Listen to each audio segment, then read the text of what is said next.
नमस्कार दोस्तों, मेरा नाम है साइबर एविल। मैं आपका स्वागत करता हूं एक दिल दहला देने वाली रहस्यमय भूतिया कहानी के साथ। यह कहानी हमें हमारे ही सब्सक्राइबर आकाश ने भेजी है और अगर आपके पास भी कुछ कहानियां हैं तो आप भी हमें भेज सकते हैं, लिंक डिस्क्रिप्शन में है। मैं जब 10वीं क्लास का बोर्ड का एग्ज़ाम की प्रैक्टिस कर रहा था, जब भी मैं पढ़ाई करता था ठीक सुबह 11 बजे म्यूजिक की आवाज़ आती थी और मैं स्टडी नहीं कर पाता था। एक बार मैंने उस आवाज़ का पीछा किया। वो आवाज़ एक बंगले से आ रही थी। जब मैं बंगले के बाहर खड़ा था, वो आवाज़ मुझे बंगले में खींच रही थी। जब मैं अंदर गया तो मैंने देखा कि वहाँ एक लड़की गाना गा रही है और उसने वाइट साड़ी पहनी थी। उसके पास गया, मैंने कहा मुझे भी सिखाओगी म्यूजिक गाना? उसने कहा कि कल से आ जाना मेरे पास। उसने कहा कि किसी को मत बताना। फिर मैं वहाँ से घर आ गया। वो फिर से गाना गाने लग गई।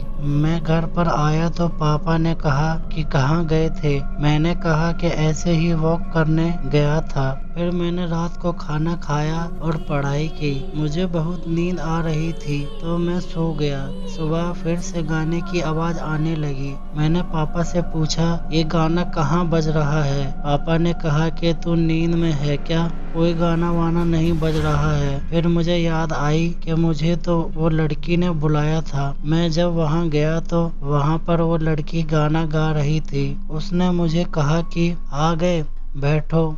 उसने मुझे बहुत अच्छे से सिखाया। फिर 2 महीने बाद मेरे बोर्ड का एग्ज़ाम था। मैं बंगले में वो लड़की के पास नहीं जा रहा था, पर तब भी वो आवाज़ मुझे खींच रही थी। मैं एग्ज़ाम दे रहा था तो वो मुझे सारा आंसर बता रही थी। जब मेरे पापा ने मेरे मार्कशीट देखी तब मेरे पापा ने कहा वेरी गुड। तब मैंने बताया कि जब मैं एग्ज़ाम दे रहा था वो लड़की ने मुझे सारा आंसर बता रही थी। पापा ने कहा कौन सी लड़की थी? मैंने कहा जब मैं एग्जाम दे रहा था तब वह मेरे पीछे खड़ी थी और जब मेरा एग्जाम खत्म हो गया तो मेरे पीछे कोई नहीं था। मेरे पापा ने कहा कौन थी? मैंने तब कहा वो बंगले में थी, वहाँ जो लड़की रहती थी वो लड़की ने मुझे म्यूजिक सिखाया और वो वहाँ पुराने बंगले में रहती थी। पापा ने कहा कि वो तो एक भूत बंगला है, वहाँ कोई नहीं रहता। तब मैंने पूछा कि वो लड़की कौन थी तो पापा ने बताया कि वो लड़की का नाम रोनिका था। वो एक सिंगर थी। वो स्कूल में पढ़ती थी पर उसे कुछ स्कूल के लोगों ने मार दिया था। उसकी आत्मा अब वहीं भटकती रहती है और उसकी आत्मा वहाँ पर गाना गाती है। हर किसी को उसकी आवाज़ नहीं आती। तुमने कहाँ से सुन ली उसकी आवाज़?